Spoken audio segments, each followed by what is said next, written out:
አባቶይ በጌታ በኢየሱስ ስም በዚህ ሰዓት በክብር ሕይወት ቤተክርስቲያን ያሉትን ቅዱሳኖች ሁሉ ስለባረክ አመሰግንሃል። ይህም ፕሮግራም ደግሞ በየቤቶቻቸው ሆነው ስለሚከታተሉ እናቶች፣ አባቶች፣ ወንድሞች፣ እህቶች በተለያየ ስፍራ በተለያየ ዓለም ላይ ሆነው የሚከታተሉትን ሁሉ እንድትባርካቸው ጸለይ።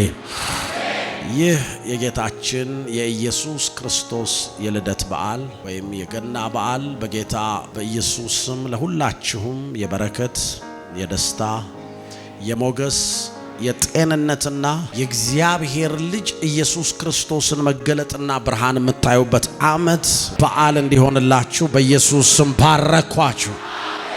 እኛ እንግዲህ በክብር ሕይወት ቤተክርስቲያን እንደዚህ በእግዚአብሔር ፊት ኦልሞስት ከ11 ሰዓት በላይ እያሳለፈን ያለነው የእግዚአብሔር ጸጋ የእግዚአብሔር በረከት ለጎስፐል ቲቪ ተመልካቾች እንደዚሁም በተለያየ ሶሻል ሚዲያ ላይ ለሚከታተሉን ሁሉ ይህ የ2018 የጌታችንና የመድኃኒታችን የኢየሱስ ክርስቶስ የልደት በዓል መልካም በዓል እንዲሆንላችሁ የበረከት በዓል እንዲሆንላችሁ ኢየሱስ ክርስቶስ የሚገለጥላችሁ የሚበራላችሁ መልካሚቱንም የእግዚአብሔርን እጅ የምታዩበት ጊዜ እንዲሆንላችሁ እንደዚሁም ደግሞ ከቤተሰቦቻችሁ ከወዳጆቻችሁ ጋር ሆናችሁ የደስታን ጊዜ የምታሳልፉበት ጊዜ እንዲሆንላችሁ በጌታ በኢየሱስ ስም ባረኳችሁ።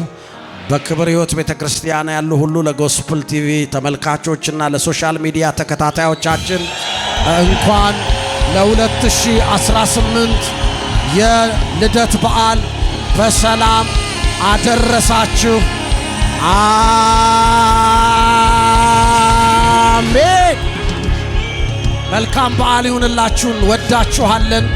ብሩካኖች ናችሁ። ሻሎም። አሜን። ኦ ግሎሪ ቱ ጂሰስ።